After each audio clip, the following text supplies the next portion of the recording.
प्रदेश लोक सेवा आयोग द्वारा आयोजित होने वाली वर्ष 2026 की प्रारंभिक परीक्षा के संदर्भ में हम लोग अपने सोशल मीडिया प्लेटफॉर्म पर व्यक्तिगत अनुभव तथा प्रश्नों के पैकेट के बारे में चर्चा कर रहे हैं।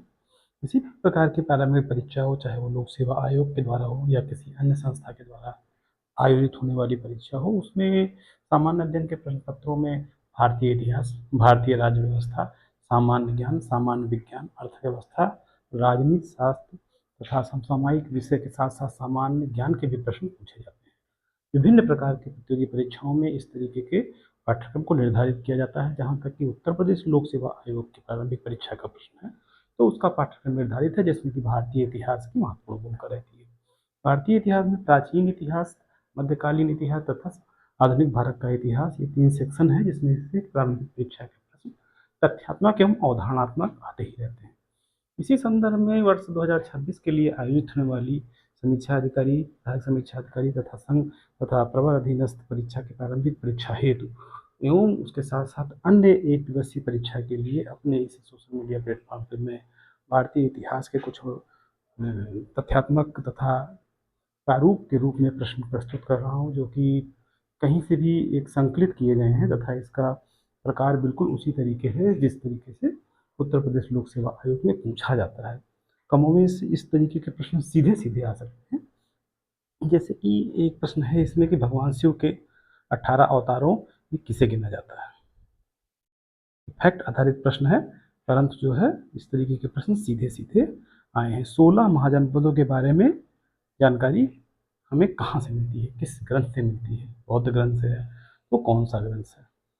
ठीक है, ये देखिए, ये 16 महाजनपद काल के दौरान जो राज्य थे उनके राजधानी को मिलाने के लिए इसमें कहा गया है गंधार।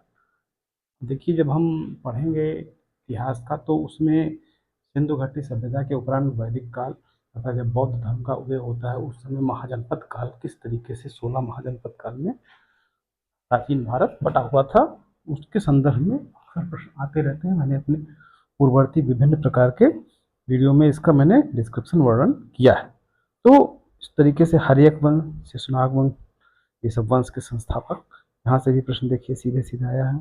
किस शासक ने गंगा एवं सोन नदियों के संगम पर पाटलिपुत्र नगर की स्थापना की? ये प्रश्न आ चुका है। ग्रीक लेखक में अग्रमीज किसे कहा जाता है? प्राचीन भारत पर पहला विदेशी आक्रमण किसने किया? फर्स्ट है ईरानियों ने। ईरानी, यूनानी, अरबी, तुर्की, ये क्रोनोलॉजी है जो ये भी आ चुका है। ईरान के हखामनी वंश के किस शासक ने भारतीय भूभाग को जीतने का प्रयास किया? ये एक प्रारूप के रूप में मैं प्रश्न प्रस्तुत कर रहा हूँ इसमें, जिससे कि एक समझ विकसित हो सके। इस तरीके के प्रश्न लोक सेवा आयोग में उत्तर प्रदेश के आए हुए हैं और आते हैं। ये भी एक संकलन है। देखिए, बौद्ध साहित्य के में 16 महाजनपदों में 4 को सबसे ज़्यादा माना जाता था पावरफुल। अलेक्जेंडर द ग्रेट के नाम से प्रसिद्ध सिकंदर भारत में कुल कितने महीने तक रहा? सिकंदर ने भारत पर कब आक्रमण किया? ये भी प्रश्न आ चुका है। ये देखिए, वितस्ता नदी के किनारे श्रीनगर की स्थापना किस मौर्य शासक ने की थी? श्रीनगर की स्थापना अशोक ने की थी।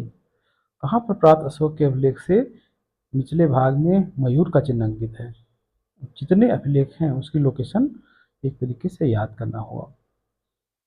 ठीक है, उत्तरापथ, दक्षिणापथ, अवंतिराश, प्राची, इनको मिलाने के लिए दिया गया। ये भी प्रश्न आ चुका है।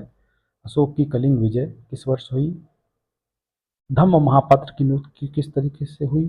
दिल्ली में अशोक के स्तंभों को किसने पढ़ा? ये भी आ चुका है। किसने खोजा? ये फैक्ट के रूप में प्रश्न आ चुका है। अशोक के किस स्थान के अभिलेख को रानी का अभिलेख कहते हैं? ये यूनानियों ने किसे अमित्रोचेडस कहा है? ये एक प्रारंभिक परीक्षा के प्रश्नों का संकलन मैंने इसमें बताया है कि भारतीय इतिहास जब हम पढ़ेंगे तो तथ्यात्मक जानकारी जो हम लेंगे उसके प्रश्न किस रूप में आते हैं परीक्षा में, यहाँ पर हमने एक सामान्य परिचर्चा के रूप में बताने का प्रयास किया। और भारतीय इतिहास की भूमिका प्रत्येक परीक्षा में बहुत महत्वपूर्ण रहती है।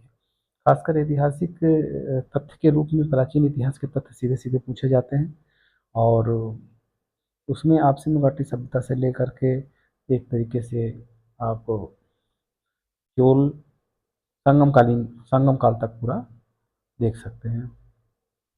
तो इसको पॉज़ करके देखें, इस तरीके के प्रश्न प्रारंभिक परीक्षा में आएँगे, जिसको कि आपको परीक्षा के दृष्टिगत तैयार करना होगा। एक बार मैं पूरा शुरू से अंत तक फिर इसको दिखा देता हूँ और इसको पॉज़ करके ऐसे एक-एक प्रश्न इसमें आंसर भी लगे हुए हैं, देख सकते हैं आप। ठीक है मित्रों, नमस्कार।